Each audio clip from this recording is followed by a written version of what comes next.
Hello and welcome to Tea is Good, Books Are Better, the podcast where we drink tea and talk about books. I'm Raven. This is good. I'm Jess. Jess is sipping her tea.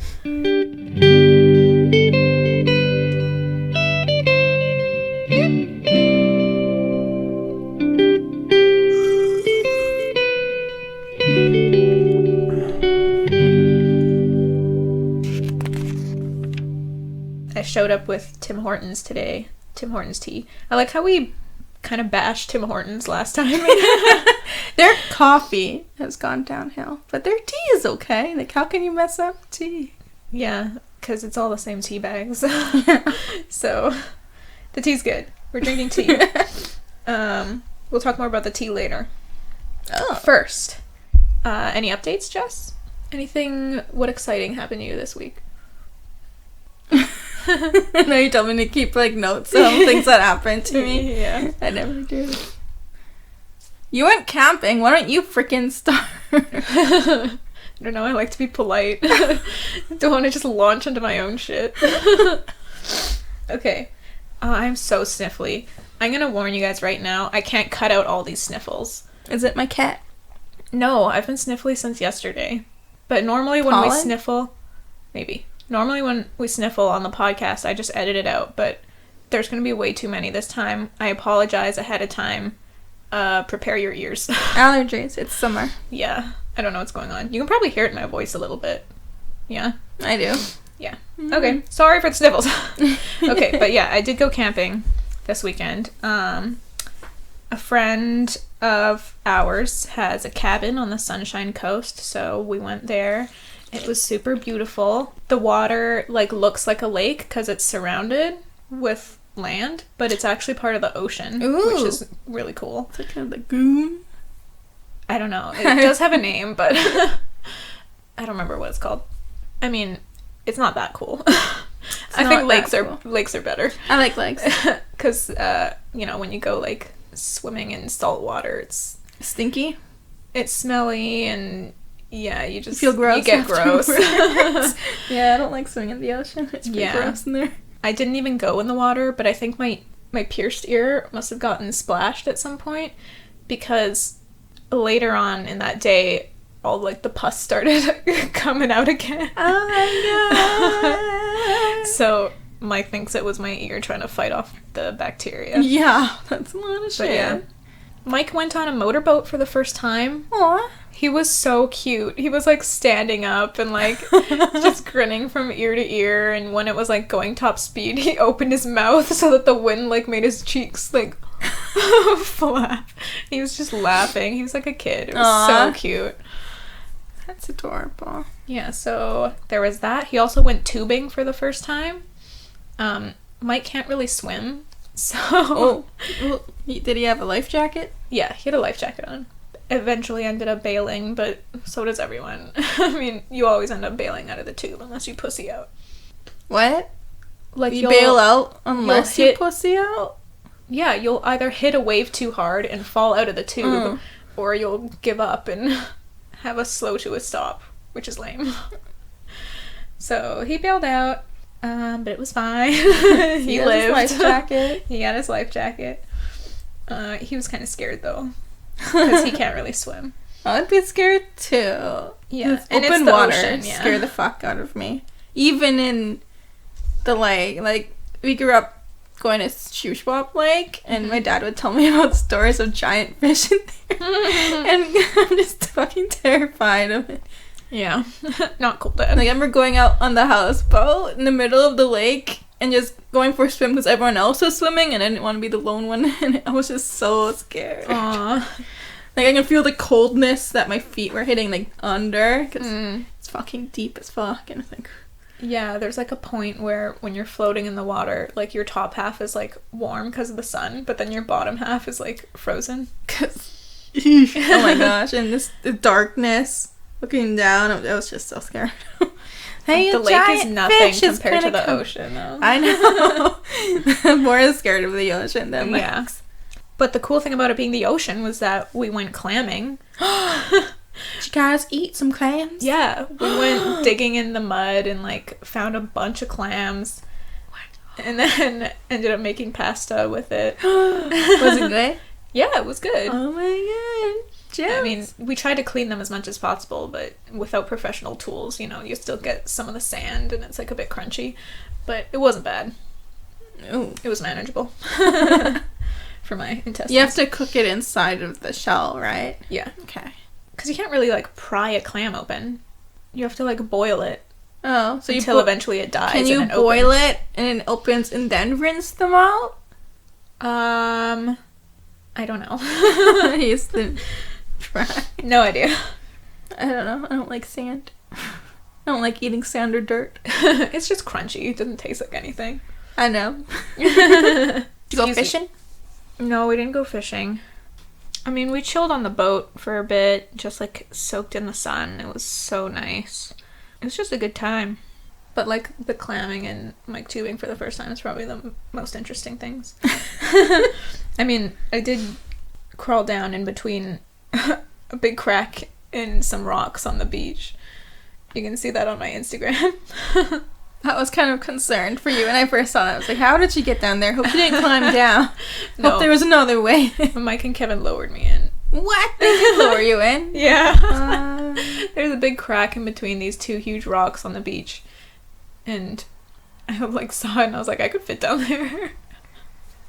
And then Mike and Kevin lowered me in. And it was actually really pretty down there. You can see the pictures on my Instagram, @Crimby. Follow her. Quick self-promo. Alright, so that's my update. Nice. You got one? I mean, it's nowhere near as interesting as you. That's okay. That's why you should have gone first. So I'm on Steam a lot playing games because that's me. I've been playing Oblivion a lot. Elder Scrolls number 4. Is it number 4? Yeah, because Skyrim is 5. Is it? Yeah. Oh. I'm like, I think around 160 hours on it. Been playing a lot. Was pretty far in. And my fucking save corrupts. Straight up. So angry. Almost cried. I was so mad. Oh no. Isn't that classic Oblivion though? We used to play it a lot when we were like young. Oblivion like was that something I happened a played lot. in my 20s. Early 20s? Maybe we were playing Morrowind. That was Morrowind. Okay, but yeah. Classic Elder Scrolls. The old ones. I was so mad. And I was like, you know what? Fuck this. And then I started playing Elder Scrolls Online for the first time. I'm into it. Yeah, I started playing some of that. I mean, I haven't played it in a bit, but I started. It's pretty good. I'm playing with the Khajiit. Oh, okay. And made her look like Bonnie. Gave her a tabby pattern. I think she's adorable. Did you name her Bonnie? No, I gave her a Khajiit name. I had to look them up. Okay. Shall we get into it? Tea? Yes. So I guess I'll say what the tea is today since I brought it. Jessica's drinking a small steeped tea. Single. Did you give me a milk? Yeah, single. That usually means cream. Oh, it's probably cream then. Yeah, I was like, this tastes really good. It didn't even click that it said milk in your order. Oh, man. Hopefully I don't get too sick. Oh, my bad. Is it that different? Is it just because it's thicker? Maybe it's the gonna make you lactose sick. difference. Sometimes cream fucks me up. Sometimes it won't. Like yesterday, I had cream in my coffee, and a few hours later, I was on the toilet. Oh. Uh-oh. Well, you've got nothing to do today, right? No. Okay, you can spend your day on the toilet. Okay, I'll keep that in mind for next time. Didn't even click. And I'm drinking a medium Earl Grey double. Give me that cream. What do you think of the new lids that they have for Tim Hortons? Nice. When I worked at Tim Hortons, people would often ask for dome lids because no one likes the flat ones. So I think a lot of people are happy. I don't like the little maple leaf. Yeah. Yeah, I can do. Though I have had a coworker complain about it because she doesn't like it, and I was just like, "You're such a pessimist." She usually Wait, the whole complains about lid or just everything. the Yup. leaf? She's like, "I like the leaf, but I don't like the lid." The only thing that bothers me about it is every time you pull the tab open, it like sprays me in the face. Oh. Huh. I don't know how that happens. I've experienced that. Maybe it's just me. Oh, I read somewhere that Tim Hortons dropped its original coffee company to get a cheaper brand, I guess, or something. And when they dropped it, McDonald's picked it up. Which is why McDonald's coffee has been so good lately. Oh my god. It all makes sense now. Alright, Jess, where did we leave off our characters in Cry to Heaven by Anne Rice? So, the Cardinal and Tonio just broke up. Mm-hmm. And I believe Guido was preparing for their opera still. That's kind of what he's been doing just for the last 5 chapters straight. Yeah. For months on end. Yep. Alright. So, in this episode, we're going to be doing part 5, chapters 11 to 17. Ready? Mm-hmm. Okay, chapter 11. One night, the Cardinal summons Guido to ask if he needs anything now that the opera season is about to begin. Guido, as always, is stunned by the Cardinal's kindness. But all Guido wants is protection for Tonio. He explains to the Cardinal that Tonio was banished from the Veneto and that a lot of Venetians will be coming to the opera. So the Cardinal agrees to have 2 armed guards follow Tonio around, but that they won't tell him about it so that he won't be alarmed. But I was like, what if Tonio notices these armed people following him around and thinks that they're Carlos Bravos? Right? And then, like, sneak attacks them. And I was like, Guido's a fucking idiot for agreeing to this. Sorry, go ahead. I was gonna say underestimating Tonio. Yeah. He seems pretty slick to me. Yeah. The Cardinal then asks Guido whether Tonio is likely to do well on the stage. Guido kind of just gives him a look like, are you fucking stupid? So the Cardinal has to explain that he knows nothing about music. So Guido tells him that Tonio is currently the greatest singer in all of Rome. Damn, Tonio! With that, Guido heads to his rooms, hoping to see Tonio, but Tonio isn't home, and Guido sits alone by himself, anxious and weary. Aww. After Tonio is dumped by the Cardinal, he goes straight to the fencing salon, finds out where the Count lives, and shows up at his door. Rebound! Yeah. And this is the Count Raphael, I think. Something like that. Who invited Tonio over after Tonio beat him in dancing. So the Count is hosting friends who are listening to a castrato sing. But the castrato wants to hear Tonio sing. I guess he's been hearing, like, the rumors floating around about Tonio. But this makes Tonio uncomfortable and he's about to leave. But the Count ditches his friends at once and hurries Tonio upstairs. Tonio says he wants to leave, but the Count looks mad with passion. And then Tonio suddenly feels like he can't control himself. So they boink. And Tonio is always hyper aware of the manliness of his lovers. Their stubble, their hard bodies, their soft scrotes. Their soft scrotes. Compared to his scarred one, I guess. Yeah, and his, like, soft body, I guess. I don't know. It makes sense that he would focus on I those can things. see men being really big and pretty strong. As castrati? No, as men. But as someone who's never met someone, Wait, I don't know where you I'm going seeing? with that. You can see men being big and strong? Yeah. Me too. Heard of Arnold Schwarzenegger? I don't know where I was going with that. Dingus. Thanks. But yeah, it makes sense that Tonio would focus on the manliness, since these were things that were essentially stolen from him. Yeah, like, I could have had that. Yeah, exactly. Later, Tonio wakes, goes downstairs, and orders his carriage. And it seems like he passes out again as he's waiting, because he wakes up from a dream about her.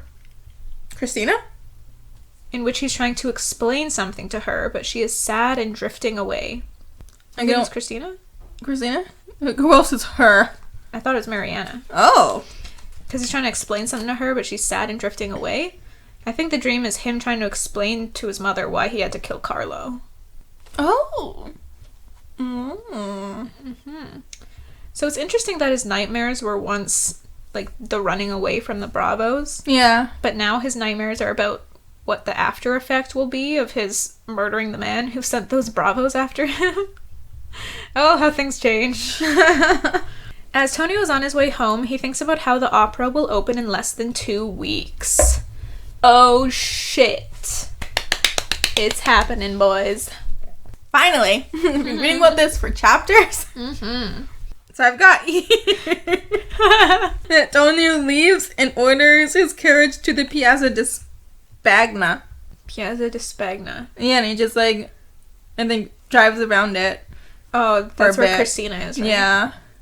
Okay. So, like, maybe that's why I thought that his room was about Christina, because he goes right there, but I don't know. All right. Chapter 12. On Christmas Day, word comes that Betticino has arrived in Rome. Yeah. Yay! He Christmas. doesn't visit, however, claiming to be feeling under the weather. So Guido sends him the score instead. He's just prepared for all of Betticino's difficulties. Within 24 hours, the score is returned with all Betticino's notes copied in for Guido to adjust it. What? Yeah. There are no compliments on the composition, but no complaints either. But if he's making notes, isn't that kind of a complaint? Like, fix this, fix that. Maybe it's more like... constructive criticism? No, I think it's more like, I'll be able to hit this note instead of this note. Oh, like, this would be better if we did this. Yeah, I think my voice is more suited to this. That kind of thing. Maybe. Nice. Everyone in town is talking about the opera, and Christina Grimaldi, Tonio's crush, talks only about Tonio when she has visitors to her studio. So Guido knows for sure the theater will be packed. His only task now is to ensure that Tonio doesn't find out how scared he is. I think they both know. 2 days before opening night, the one and only rehearsal for the singers is called. But Betticino's manager immediately says that Betticino is still feeling under the weather, so he will merely walk through the part. The tenors follow suit, so Guido orders Tonio to stay silent as well. Not much of a rehearsal. Right. They're all just gonna be sitting around sizing each other up, not even singing. Only old Rubino, the elderly castrato, decides to sing. His high notes are long gone, but the piece was written for him and he frickin' nails it. Nearly everyone is close to tears when he finishes. Including Guido! Yeah, it moves Guido to hear his music sung by a new voice. I just love Rubino. He seems so chill. He's just so happy to be there. He's like, yay, I finally get a part. Well, finally get a part. Finally. Apparently Rome loves him, so I'm sure he's getting parts here and there. But he just loves two singing. superstars? I don't know if Rubino, I don't know if he has superstar quality. But I don't know. It says that. It said before, when it was announced he would be in it, that his technique was probably too old-fashioned, but Rome loves him. But yeah, he just loves singing and he just loves opera, and while everyone else is competing for most awesome castrato, he's just like, la-di-da, I love to sing. My name is Rubino. Then Betticino appears. He's a giant of a man with pale yellow hair and a very narrow, very straight back. Always, again, with the weird things to notice about a person. But maybe this good posture is why he's such an excellent singer. Yeah, you need posture to sing. You sing crazy notes. Yeah, apparently. Betticino looks at Tonio and his eyes are cold as ice, and Tonio feels caught in them. Betticino's expression is so cold that the musicians in the room are all shuffling around in discomfort. Oh, no. Tonio doesn't move or say anything until Betticino approaches him and offers his hand. Then Tonio takes it and lets out a respectful greeting. Later, Paolo reports that the abbati, who are like the critics of the opera, are threatening to boo Tonio off the stage.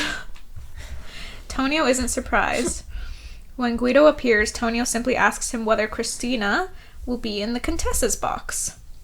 Guido confirms that Tonio won't have any trouble seeing her when he's on stage. Then Tonio asks if she's doing well, and Guido kind of teases him by pretending he didn't catch what Tonio said. So Tonio is again like, is she doing well? Then Guido just tells him he should go see for himself. That's the end of chapter 13. What? Wasn't that chapter 12? Chapter 12. I'm like, where did chapter 13 go? My bad. So, at this point, my guess was that the opera was going to go really well, and Tonio was going to impress everyone, and everyone was going to love it. Yeah. I was not that worried at the time. Me neither. Which kind of worried me, because I was like, maybe I should be more worried. But yeah, I don't know. I had a good feeling. So. Sorry. Continue. How dare you? It's really hot in here.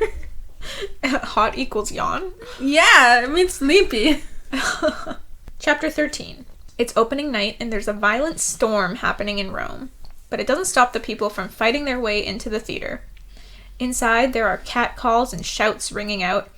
Antonio, who is backstage, is peeking through the curtain. He's also dripping wet from the rain. He sees that there are servants running around and the Abati are already seated and already arguing. And a fight suddenly breaks out in the top gallery. There's just a whole lot of shit going on. This is chaos. It's chaos already, and it hasn't even started. The Signora Bianchi turns up. She's the seamstress who dressed Tonio in lady clothes for the first time. And she's apparently hysterical. She's worried that Tonio, being wet, will close up his voice if he doesn't get warm soon. But Tonio insists that he is warm. But he heads to the dressing room. That morning, Tonio awoke in great spirits. His voice is on point, he's hitting notes he's never hit before, and he's feeling particularly affectionate towards everyone. He even went out into the streets and sang just like he used to back in Venice, and crowds formed to listen. Not sure why he's in such a good mood. Probably knows it's gonna slay. Yeah. You'd think he would be worried as hell. Now, he allows Nino and Signora Bianchi to scold him for being wet and dress him, but Tonio still feels like things will be perfect, and he thinks about how Christina will be there. Ah, that's why he's in such a good mood. Oh. So Tonio pushes away all the darkness in him so he can really savor this moment. Then Tonio tells Signora Bianchi to do her magic to make him so beautiful he could even fool his own father. Whoa! I even have that. I was like, oh shit. Carlo foreshadowing much. Oh shit. When the Signora Bianchi's done dressing him, Tonio looks in the mirror and feels that familiar sense of loss. He doesn't recognize himself. Then he realizes that the seamstress seems to be acting odd. She's kind of backing away and looking scared. So Tonio asks her why she's looking at him like that. He has to ask a couple times before she responds that it's because he looks like a perfect woman, but he's too large. He comes across as something demonic and unusual. Inhuman. Yeah. Beautiful. Antonio gives her another word. Monster. Fucking hell. Then he kisses her and she tells him he belongs on the stage as she hugs him. Then he asks her if she loves him. She doesn't understand why he cares what she thinks when all of Rome is about to love him. But Tonio tells her he wants her love. Then she smiles and calls it vanity and greed. That this is what Tonio wants, though not unkindly. And she realizes Tonio is afraid. Of course he's afraid! For fuck's sakes! Quit acting like it's unusual. Then Paolo bursts in, saying that everyone is speaking trash about Tonio out there, and they aren't even going to give him a chance. Oh, shit. That's the end of chapter 13. I had, at the very end, in his final form, Tonio was terrifying. Final form, huh? How's he gonna trick Carlo if he's so huge? I ain't huge. I think they mean just because he's, tall, has really long arms, and so as a woman, he looks, unearthly. You know what I mean? Unearthly, yeah. Unearthly. Unearthly? Yeah. It might be siestro? Siestro? Siesta?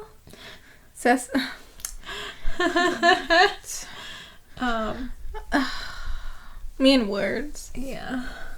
You know what I mean? Yeah. Fuck, even I'm forgetting that word. Celestial? Celestial. Ah, celestial. Chapter 14.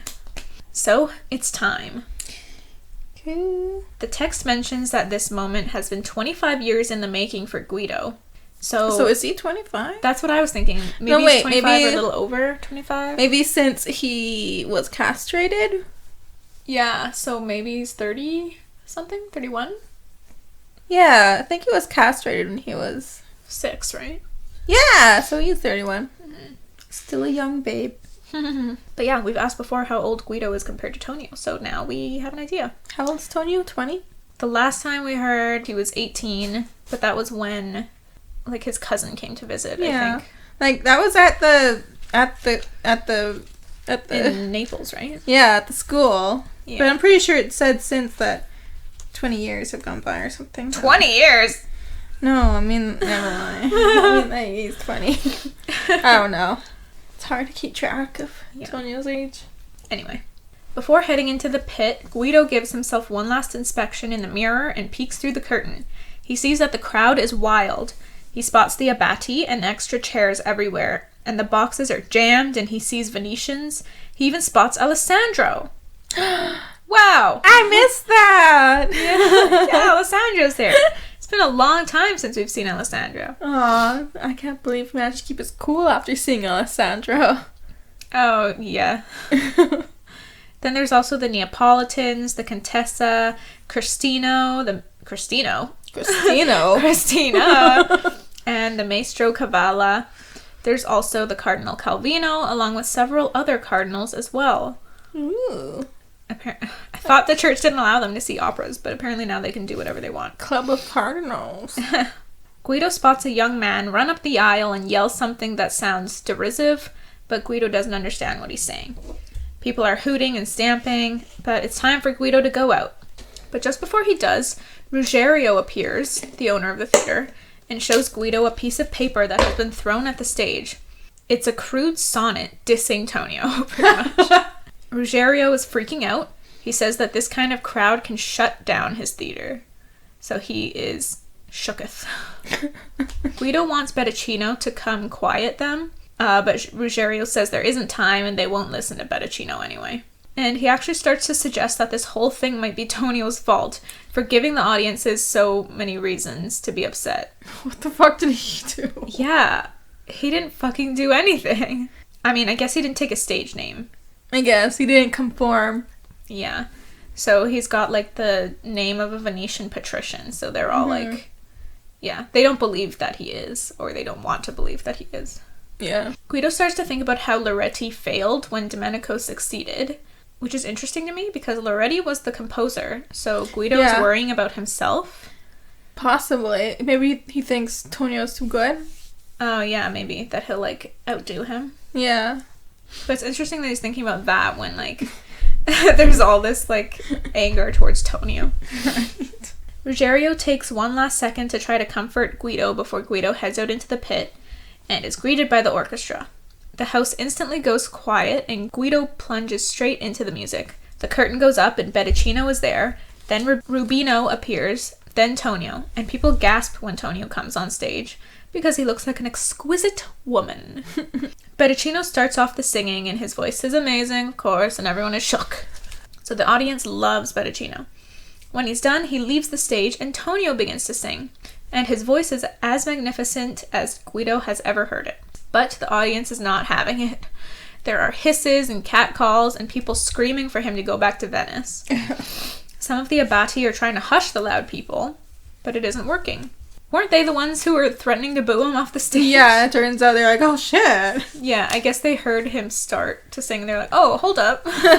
This kid's got a voice. Tonio continues to sing, but his voice is being drowned out, as well as Guido's music. Damn. Yeah, that's a loud-ass audience. Fucking hell, Rome, man. So Tonio finishes his song, bows, and leaves the stage. There's applause from the first tier, but again, the noise of the unhappy audience just drowns it out. So I guess the people in the front could kind of hear. Yeah. So they're the ones who clapped. The next scene in the opera is Bettacino's alone, and it's his strongest aria, showing off every bit of his voice. He kills it, the audience loves it, and when it's over, he leaves the stage for the last time. Guido thinks that if the audience had any decency, they would realize that Bettacino has had his moment, and nothing that Tonio does now could ruin it. But Guido also knows that rivalries aren't that decent. So when Tonio comes on stage again, the screams and shouts start up again. The abbati are furious and trying to get these people to shut it. Then people start throwing things, like old fruit. Ew, Tomatoes! Yeah.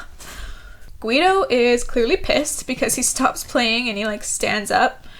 I guess he's gonna do something. But Tonio gives him a gesture to continue playing, so he sits down and continues playing his harpsichord. Tonio's voice is as beautiful as Guido had ever imagined it would be. But then suddenly a great noise rises up in the theater, and there's a dog running through the aisles, howling and barking. Someone had loosed a dog in the theater. Man, they're working so hard to sabotage Tonio. Yeah, and then suddenly the police are there, like trying to catch this dog, and the cardinal's trying to signal for order.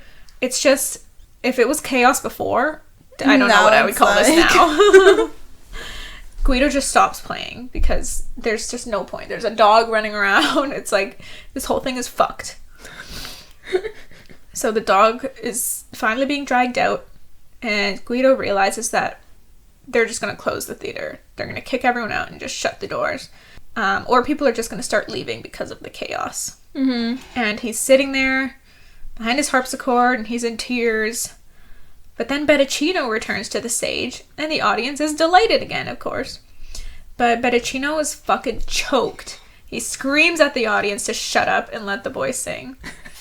Good guy, Betticino. Yeah.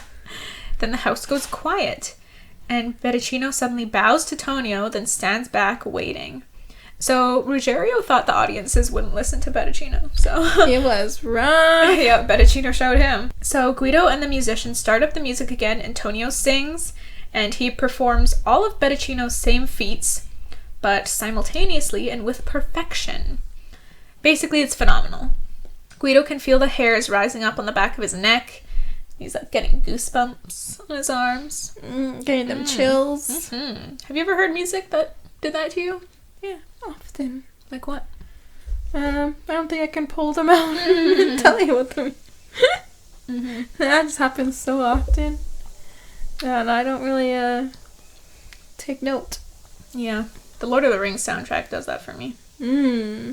But not necessarily when it's like in the movie, but when I have it like plugged into both my ears. Yeah. And it's just blasting in my fucking head. Game of Thrones soundtrack for me. Yeah. Mm-hmm. Especially a lot of Dany's themes. Yeah. Bring a little tear in my eye. Totally. Me too. When Tonio is done, the whole house starts shaking with the intensity of the cheering and applause, and Guido can hear the Abati screaming, "Bravo, Tonio!" which warms his heart, and he counts that as a success. And then he hears them scream, "Bravo, Guido Maffeo!" as well. Aww. And his heart grew 2 sizes bigger that day. Guido looks up at Tonio and sees that Tonio is just staring silently at Betticino. Looking for approval, it seems like. Because a second later, Betticino smiles and nods, and the house renews its cheering. Whew! That's pretty much it, but yeah. So it was like the most exciting show of the year. Yeah, no kidding. But I was so frustrated as I was reading this chapter. Yeah, it's like, what the fuck? Like, Paolo was right to be worried. Yeah, poor kid. He was just trying so hard to be heard. Yeah, and he was like, please, they're not gonna let you. And everyone's just brushing him off, like, alright, Paolo. We get it.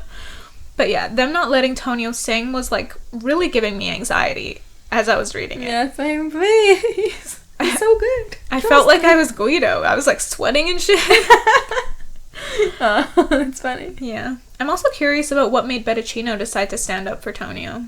Maybe he could kind of, like, hear Tonio when he was standing backstage or something, and he's like, damn, the people need to hear this. Yeah, I don't think he, like, thinks it's fair that his fans are throwing up ruckus about any sort of rival of his. Like, he doesn't care about having rivals. I think he actually wants rivals. Someone to respect who's good enough to challenge him. Yeah. But, like, his fans are being little shits and like, no, he's the best. Yeah. I guess he doesn't really consider them rivals at all. Something notable from a writing perspective. Ooh. The narrator shifts to Guido's perspective for this chapter, because normally we're with Tonio. Right? Yeah. In this chapter, when the opera is beginning, we shift to Guido, which is interesting. You would think we would stay with Tonio for his first opening night at the opera. So it makes me wonder what the intention was there. There is an obvious answer. Oh, shit. Anne Rice wanted us, the readers, to be watching the play rather than being in it. The perception of it will be super different being in the pit versus being on stage versus being in the audience. So she kind of skillfully places the reader in between. She puts us in the pit with Guido. Yeah. So that we can watch both the audience and the play. Good storytelling, Anne. Yeah, very clever. Very clever, very smart. That's the end of chapter 14. All right. Chapter 15. It's past midnight. The opera is over. People are leaving the theater. Tonio locks himself in his dressing room and immediately has Signora Bianchi helping him get out of the dress he's wearing and take the makeup and the wig and everything off. He's stunned by what just happened. This strange competition with Betticino, the reaction of the crowd, and he can't quite believe it's real. But he's also horrified by what he's seeing in the mirror right now, which is why he wants the costume off right away. Will he ever get used to it? There are people banging on his door as well. People he doesn't know wanting to meet him and congratulate him. But he wants to make sure that he looks like himself again before he faces them. Yeah. So the second he opens the door, Tonio is swarmed. People are grabbing him, kissing him, giving him gifts and letters and flowers.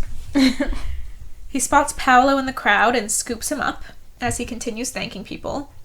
Then Ruggiero appears and gives him a rib-crushing hug.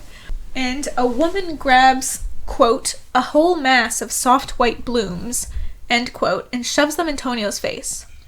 So I didn't know if this meant flowers or her boobs.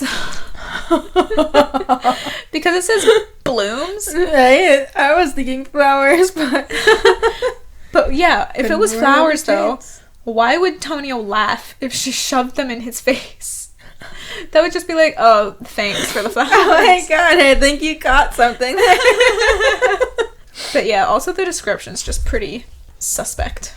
Like, soft and white are both words that have been used to describe breasts before in this book. So I was like, Then Guido appears and he looks so proud and loving that Tonio can't help holding him. So they just stand there hugging in front of everyone.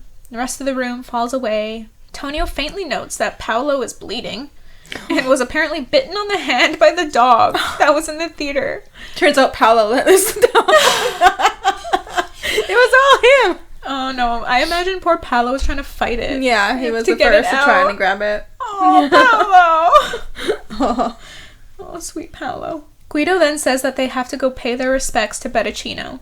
Tonio doesn't want to fight through the crowd, but Guido insists, saying that it's extremely important that they do so right now. So they make it into Betticino's dressing room, which is much larger and much fancier than Tonio's, with a much larger crowd in front of it as well. Betticino, who is still in costume, immediately makes everyone leave except for him, Tonio, and Guido. So they're alone in his dressing room. Tonio then thanks Betticino, telling him he learned so much from him, but Betticino just scoffs and says that he hasn't performed his best on stage in a long time, and it was Tonio that forced him to do so. Wow. Respect for Betticino. He also apologizes for the behavior of his followers. Then Betticino warns Tonio that he will have to bring his best every time they perform together because Betticino will be ready for him now. So it's super encouraging and lovely of Betticino to say these things, I think.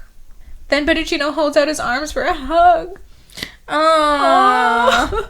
Betticino! That's so sweet. Good guy, Betticino.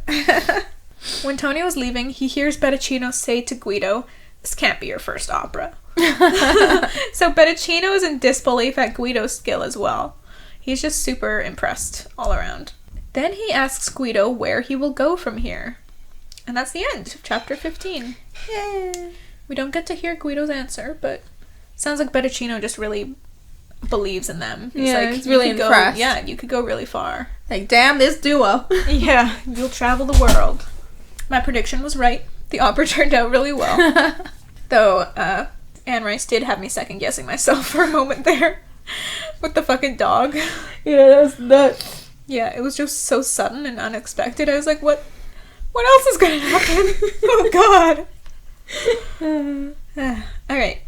Chapter 16. There is a ball at the Cardinal Calvino's place that night to celebrate the success of the opera's opening night. And the ball is filled with hundreds of visitors.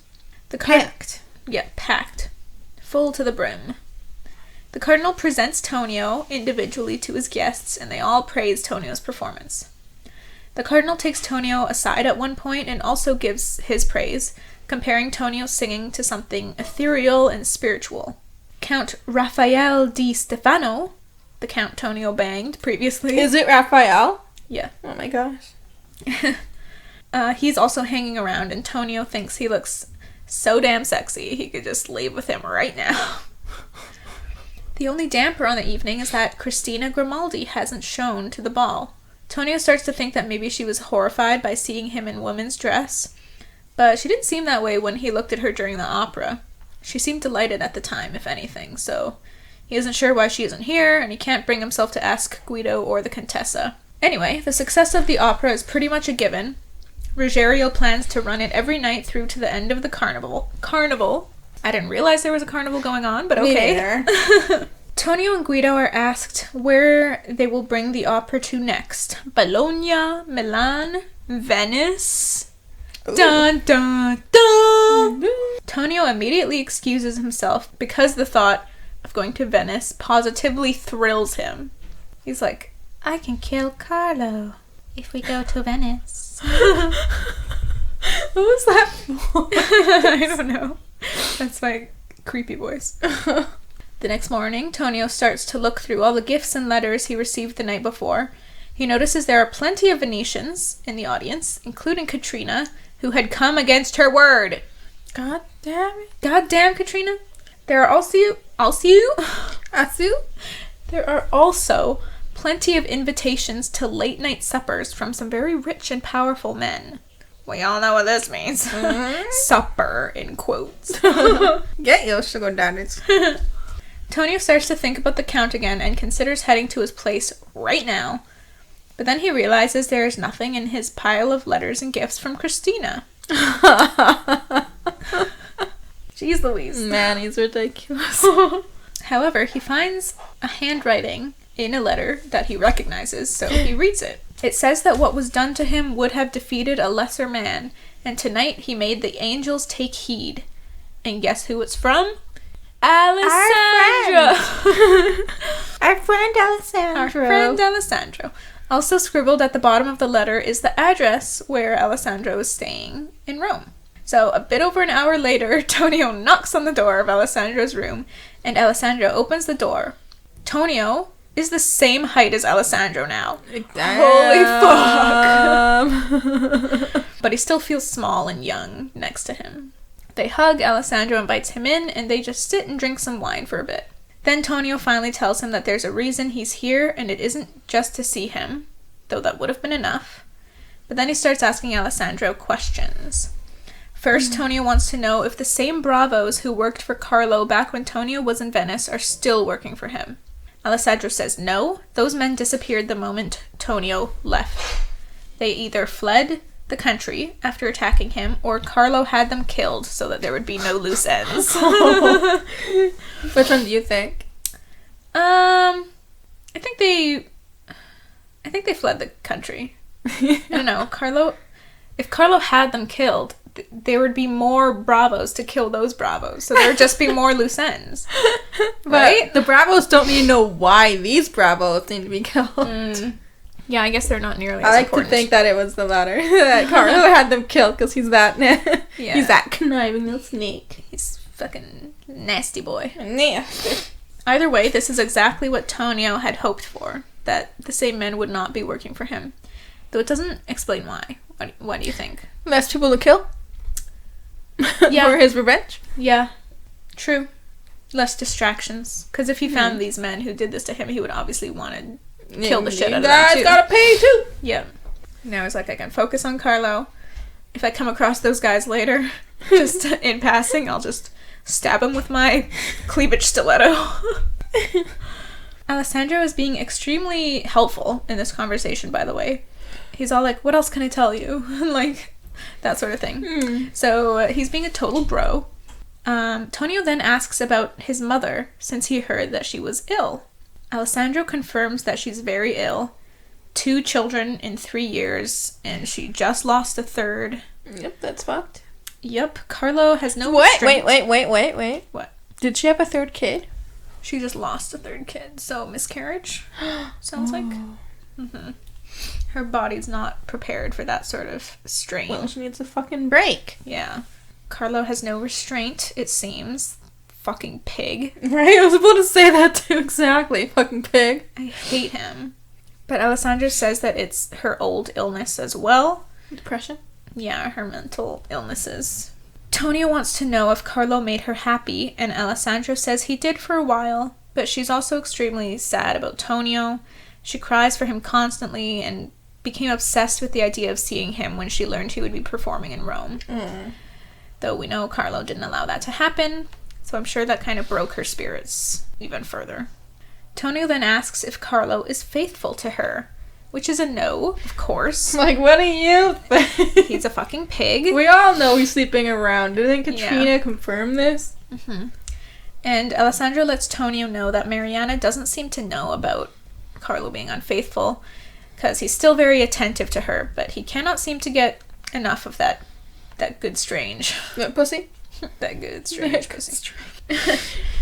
So Tonio asks, what sort of women are they? Ooh. Who cares? Oh!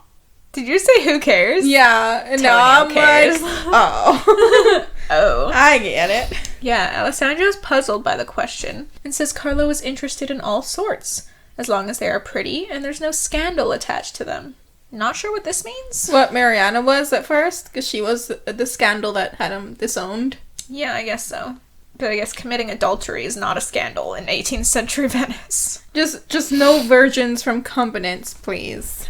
From Convents? Convents. Where them nuns hang. Yeah. But Carlo's super sneaky about his cheating, Alessandro says.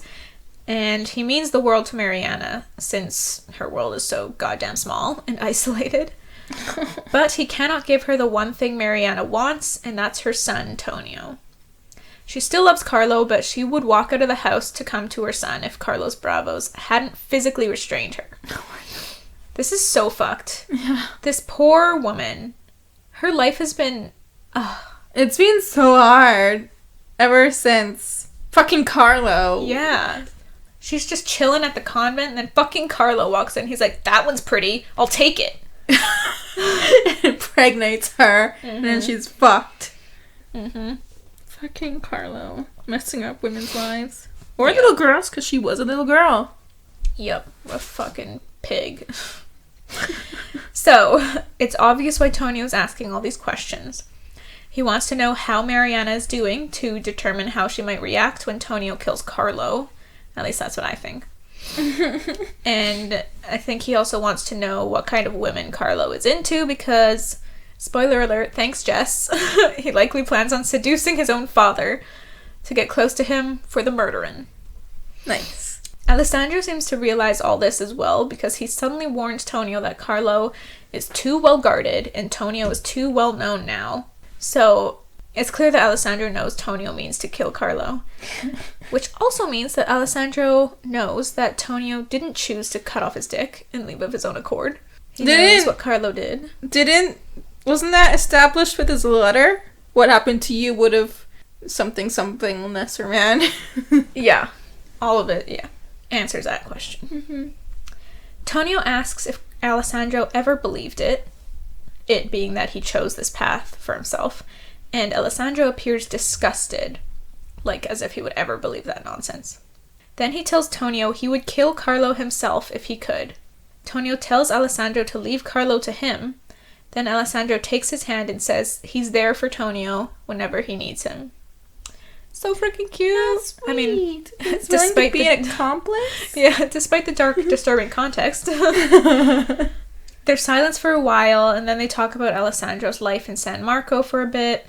Then, as Tonio's leaving, he has this moment of growth and maturity when he realizes that it was ridiculous of him to ever think that Alessandro was less of a man because of what was done to him.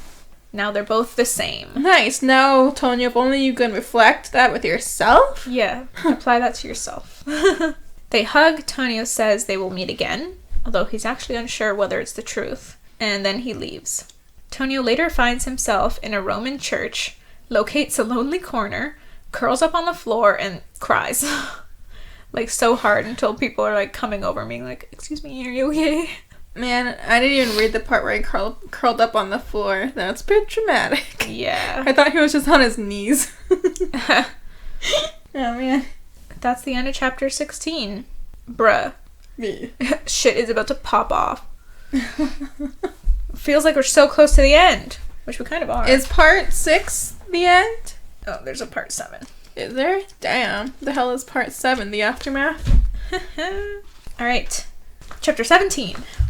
For the next week, Tonio and Guido go over the mistakes and weaknesses of the previous night's performances and make changes to improve every night. Betticino and Tonio's voices challenge each other again and again and come together in lovely duets. Every performance is sold out before Ruggiero even opens the doors. And Guido is getting countless offers for seasons in other cities, and they're still receiving plenty of gifts and invitations. So things are going really, really well. Finally, after the 7th successful performance, Guido starts to look through the invitations to choose whose Tonio must accept first. One of those is from the Count, who has been waiting patiently for a second round. Guido recognized that Tonio has passed every conceivable test of an opera singer's debut. He has offers from some of the best opera houses in the world. Tonio has been off with the Count every evening lately, and Guido has been seeing another eunuch as well, since the Contessa's gone back to Naples. So they're both getting a lot of booty. One morning, Tonio mentions that they can make a life for themselves now, if they want it. And Guido's confused by the if in Tonio's sentence. Then he sees Tonio's face become sad for a moment, but he thinks it might be a trick of the light because the next second he's smiling again. Guido says they're going to Florence next, then maybe Dresden or London. He says they can go anywhere they want. Then Guido gives Tonio a portrait of Tonio that's from Christina Grimaldi. Apparently she gave it to Guido days ago to give to Tonio, and he tells Tonio he forgot about it, but in truth he wanted to wait for a quiet, still moment when they were both alone together to give it to him. And he takes pleasure in how captivated Tonio is with the painting. Tonio asks how things are with Christina, and Guido says she's quite the rage, then makes a joke about how she's spending too much time at the opera. Tonio thinks about how at every curtain call he looks up to her box and bows to her, and how she smiles down at him and claps. But Tonio wants to know if someone is looking out for her. Apparently he thinks she needs taking care of. Well, didn't you know? Girls can't look after themselves. Yeah. Guido explains that she's an independent young woman and makes her own decisions. Damn right. Got him. Got him. Then he asks Tonio, must I be the one to give you away again? When has Guido given Tonio away? Was that with the cardinal? Yeah. And he's like, go get that ass! So, yeah, basically Guido wants Tonio to go get it on with Christina already. Well, it's freaking annoying as fuck to Yeah. see Antonio just, like... It's been staring, actual and then, years. And then, like, afterwards been like, so, like, how is she? Fucking go ask her. Yeah. So, yeah, I was really curious about what was going to happen between them at the time. And we will find out in the next episode. Alright, so that's the end of chapter 17 and the end of part 5. Yay. Holy crap! A lot happened in those chapters. Yep, their first performance. Uh-huh. So in the next episode, we're going to find out what, if anything, happens between Tonio and Christina. And also... Tonio's plans for the future. Tonio's plans for the Enacting future. revenge. Yep. Will he choose revenge or opera? Revenge Which or opera? twin will Prevail. Yeah, that's the word I was looking for. Alright, so I guess that's it. Yep. It's the end of this episode. If you want more of the podcast, you can follow us on Instagram at Tigbab Podcast. You can follow us on, or individually as well. My handle is Crimby. Jessica's is jess.egan24. You can also find our Facebook page at Tigbab Podcast as well, or just search Tea is Good, Books Are Better. If you want to check out my writing, you can go to my website, ravenegan.wordpress.com. Also, don't forget to check out Baram's YouTube channel. He made our jingle that you heard at the start of this episode. He does covers and also original music. So his YouTube channel is Baram Barami. We also have a Patreon now, if you want to contribute to that. That would be super helpful. You'd really be helping us out. You can find it on patreon.com/teaisgood, books are better. All right. Any last words, Jessica? Yeah. Okay, thank you so much for listening. We will see you next time. Bye-bye. Just say bye. Adios.